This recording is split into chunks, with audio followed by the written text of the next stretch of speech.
semua, pasti kalian kesel dengan Partai Banteng Merah di Indonesia, dimana kalian banyak dirugikan dan banyak kebijakan-kebijakan yang kacau sampai kalian kesel sama Megachan. Jadi di sini gue mau kasih tutorial cara mengalahkan Partai Merah yang berkuasa di Indonesia sekarang, ya. Bukan di Indonesia ya, di Wakanda.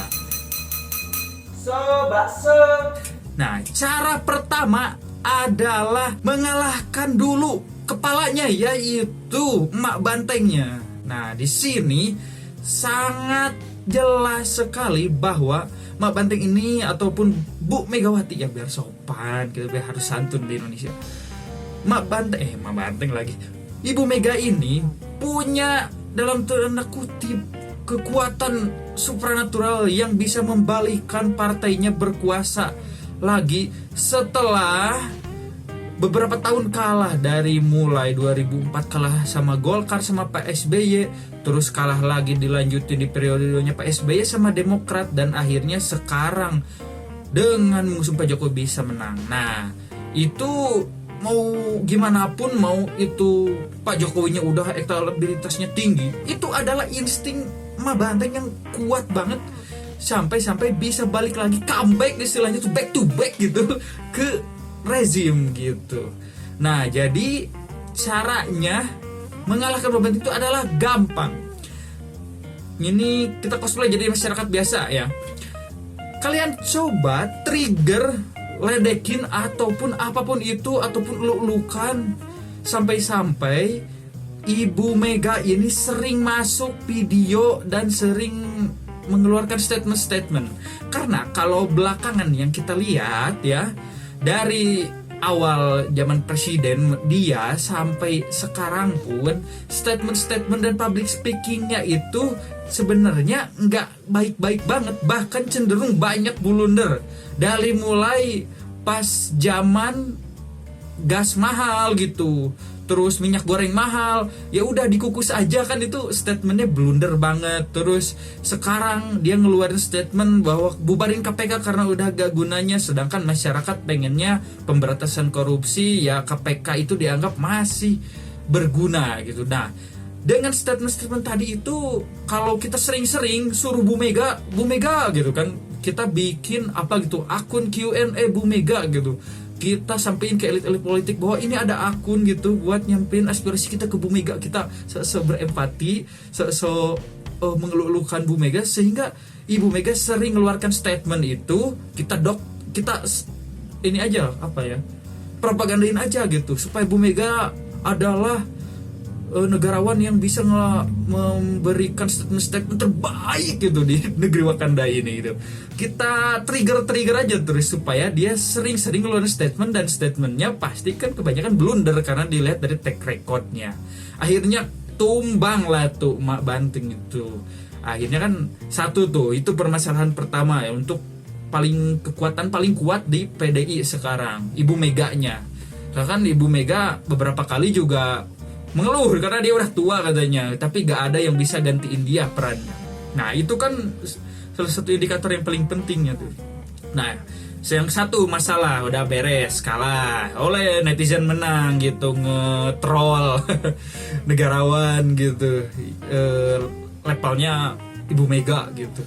Nah, terus yang kedua adalah jangan sampai ada Jokowi selanjutnya, atau Pak Jokowi 2.0 gitu. Nah, sebenarnya selain insting dan kemampuan Ibu Mega tadi ya, yang bisa berkuasa lagi di 2014 sebagai partai pemenang dan pengusung partai presiden pemenang juga, ada peran Pak Jokowi di sana di 2014, di 2019 itu. Kalau gak ada Jokowi, PDI gak sebesar ini gitu, karena sosok emang Pak Jokowi yang dianggap merakyat gitu, Jawa terutama ya.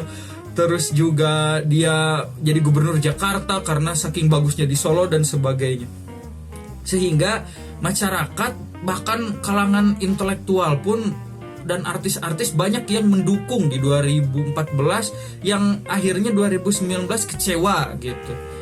Nah, itu akhirnya mengakibatkan PDI di 2014 bisa menangnya. Jadi di 2024 nanti ya, cara mengalahkan PDI adalah jangan sampai punya Jokowi 2.0 atau suksesornya Jokowi yang di-endorse sama Pak Jokowi ataupun dia mengaku-ngaku gitu sebagai penerus Pak Jokowi gitu. Nah, biasanya ciri-cirinya itu yang bisa meneruskan Pak Jokowi adalah wong cilik membela masyarakat kecil gitu. Jawa banget gitu kan, politik Jawa itu emang kerasa banget lah di Pak Jokowi. Dan juga apalagi ya, ini nasionalisme. Nah, karena Pak Jokowi sekarang kan sama PDI dan udah jadi presiden, pasti nasionalisme itu harus dijunjung tinggi. Nah, gue lihat nih belakangan yang kemungkinan bisa mempertahankan kemenangan PDI itu ya kita tahu semua adalah Ganjar. Dimana Ganjar udah Jawa, public speakingnya lebih jago bahkan dari Pak Jokowi. Wong ciliknya udah pastilah karena public speakingnya bagus dan jago lah untuk mengolah kata supaya terlihat pro wong cilik dan sebagainya. Bahkan kasus Wadas pun meskipun di secara nasional itu jadi masalah HAM dan sebagainya, tapi kelihatannya di daerah-daerahnya itu agak tenang-tenang sekarang, banyak yang lupa gitu. Apakah itu mungkin masalahnya udah diselesaikan atau emang Pak Ganjar jago gitu untuk memberikan statement-statementnya gitu. Nah, ini Pak Jokowi 2.0 itu terlihat di Ganjar. Sebenarnya Pak Prabowo ada ke arah sana, tapi kan Pak Prabowo punya partainya sendiri dan kini kan pembahasannya adalah mengalahkan partai banteng terkuat di Wakanda gitu. Yaitu jangan sampai Ganjar naik nih, karena seperti Pak Jokowi gitu dalam tanda kutip 2.0 gitu. Nah, caranya adalah yang paling mungkin yang gue riset sampai dalam, sampai baca banyak artikel adalah kita mendukung Ibu Puan Maharani, sang suksesor Mak Banteng selanjutnya. Kenapa gue bisa simpulin begitu? Karena capres yang kelihatannya mau didorong sama PDIP awalnya itu adalah Mbak Puan gitu. Bahkan baligonya, simpatisannya pernah didorong sama PDI gitu. Nah, kita troll aja sebagai netizen bisa kan? Wah, karena apa ya, kejayaan PDIP di 2014 sampai 2019 pembangunan dan sebagainya bagus, mari kita dukung PDIP dengan Ibu Puan karena Ibu Puan mewakili PDIP banget gitu. Kalau Pak Ganjar itu terlalu Pak Jokowi banyak kepentingan di partai. Nah, gitu-gitu aja dong troll kita troll, jangan sampai Pak Ganjar naik, yang naik itu Ibu Puannya gitu kan. Keren banget tuh, kita bisa troll biar elit politiknya pusing tuh. Oh loh, kok dulu Puan dihujat sekarang malah dilulukan gitu kan. Akhirnya Bu Puan naik tuh, akhirnya PDIP naikin Ibu Puan. Nah, meskipun dalam tanda kutip nantinya banyak simpatisan dan pendukung di Indonesia mendukung Puan gitu, Ibu Puan gitu, tapi kan balik lagi, Indonesia adalah negara yang yang maskulin banget gitu, yang konservatif banget, di mana cewek itu gak boleh jadi pemimpin itu harus laki-laki, mau itu di agama, budaya dan sebagainya, itu harus, itu penting. Itu Ibu Puan itu cewek gak boleh. Ibu contohnya Ibu Megawati pernah ada kan, Ibu Megawati itu nerusin Pak Gus Dur dulu. Nah, narasi-narasi seperti ini bisa nih didorong supaya PDIP akhirnya kalah di situ ya, teman-teman. Nah, itu kedua ya, jangan sampai ada Pak Jokowi dengan solusinya mendorong Ibu Puan karena Ibu Puan gak ada Jokowi-Jokowinya gitu. Yang ketiga ini adalah sistem politik yang sekarang yang dibangun PDIP itu menggunakan sistemnya threshold gitu. Jadi partai penguasa atau partai yang punya kursi ataupun yang menang di pemilu sebelumnya itu punya jatah-jatah lah dalam tanda kutip. Jadi orang yang udah kuat itu mereka punya jatah untuk bisa mencalonkan lagi calon-calonnya di masa depan. Nah, kita di sini dukung Rocky Gerung dan teman-temannya karena mereka mendukung untuk menolak threshold ini dalam tanda kutip, mempertahankan penguasaan untuk mencalonkan gitu. Karena PDI di sini kan sama Gerindra sama apalagi partai-partai lainnya punya kursi yang besar, dan gara-gara sistem threshold 20% ataupun berapa persen ini, mereka bisa berkuasa lebih lama karena nanti yang bakal nyalonnya harus di partai mereka lagi karena mereka yang mendapatkan thresholdnya gitu. Nah kita dukung gitu, biar kita demo bisa-bisan kritik sana sini sama Pak Rocky Gerung ya, sampai mau dilaporin sama pendukungnya Pak Jokowi gitu kemarin. Nah itu ketiga tuh, threshold ya hapus, jadi Mabantengnya kalahin, jangan ada suksesornya Pak Jokowi, terus jangan ada sistem threshold 20%. Yang keempat ini yang paling penting, mau bagaimanapun PDI itu adalah artefak atau peninggalan masa Orde Baru, di mana politik itu dibagi 3 se-Indonesia itu. Yang pertama Golkar. Golkar itu intinya partai rezim, partai PNS, partai cendekiawan, partai intinya yang mengakomodasi semua kepentingan negara pada saat itu yang ada di bawah Pak Soeharto. Nah, biasanya di negara yang mayoritas muslim, politik muslimnya itu kuat. Nah, akhirnya dibikin juga partai P3 ya, yang mengakomodasi partai-partai atau simpatisan Islam, pendukung Islam. Nah, Golkar dan P3 itu sekarang udah dikebiri dalam tanda kutip ya sama reformasi. Si Golkarnya udah dijatuhin ya, si penyatunya Pak Soeharto-nya. Akhirnya para petinggi atau elit-elitnya bikin partai-partai kecil-kecil selain di Golkar, jadi pecah tuh dukungannya dari mulai Hanura gitu, Gerindra apalagi dan lain-lainnya gitu. Pokoknya partai-partai yang ngakunya nasionalis gitu.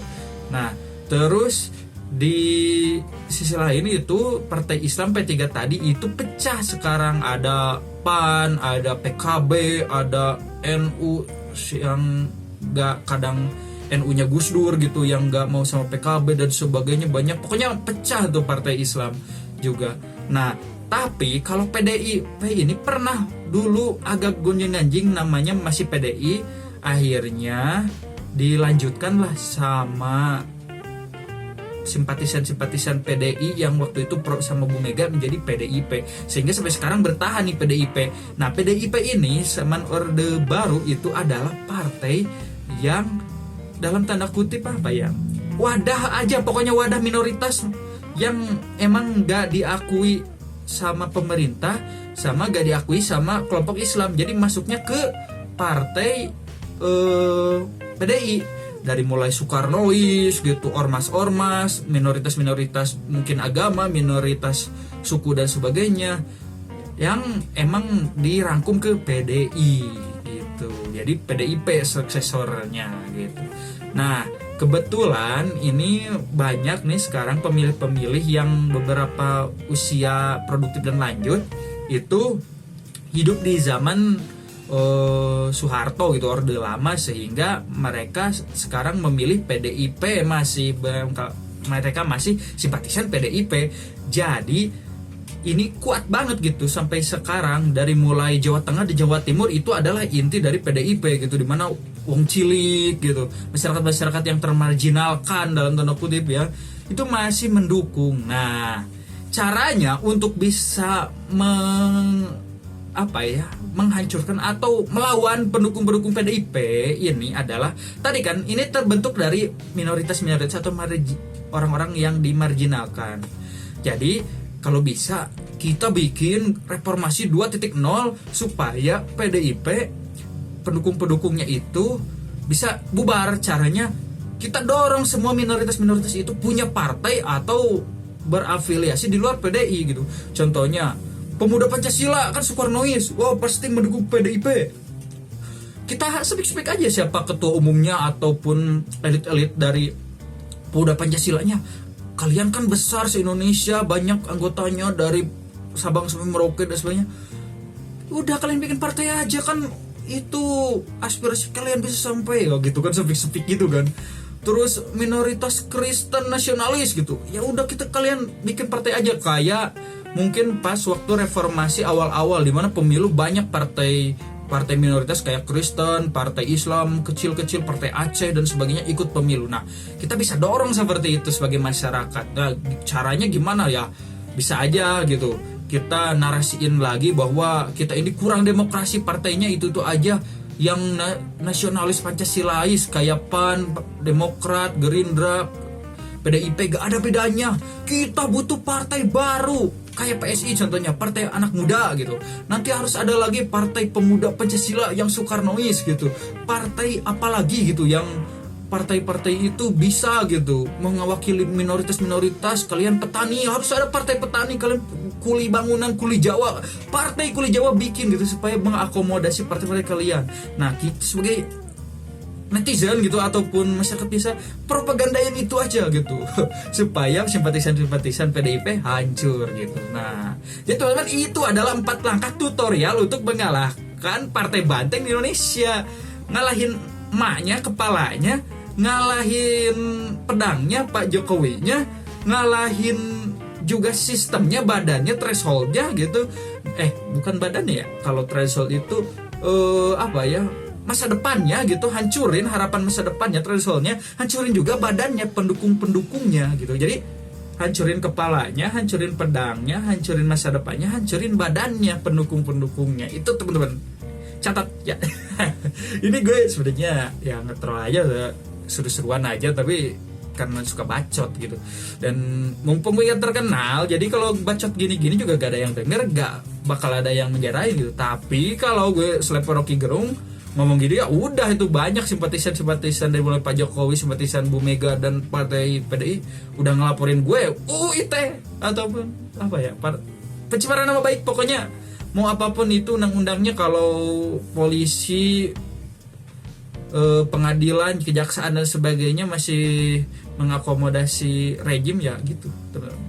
Jadi yang mentengin kesimpulannya, kalian bisa simpulin sendiri, kalian bisa ngalahin gitu, supaya kalian bisa gitu nantinya mungkin bikin partai sakit hati gitu. Mungkin kalian bucin atau partai-partai yang kalian pengenin gitu. Contohnya kalian pengen pemimpin kayak Putin gitu, botak gitu dari militer tegas gitu lawan Amerika, nah gitu bisa nanti. Tapi kalau Banteng masih bertahan, ya semua partai pasti ngiblatnya ke PDIP kayak rezim kemarin gitu. Udah perang sampai ada yang meninggal gitu pemilunya, tapi pas jadi pemerintahannya nyatu teman-teman. Makasih semua ya udah, mentengin kasih like, comment, apapun itu, yang penting ada traffic di video ini. Makasih semua, bye bye.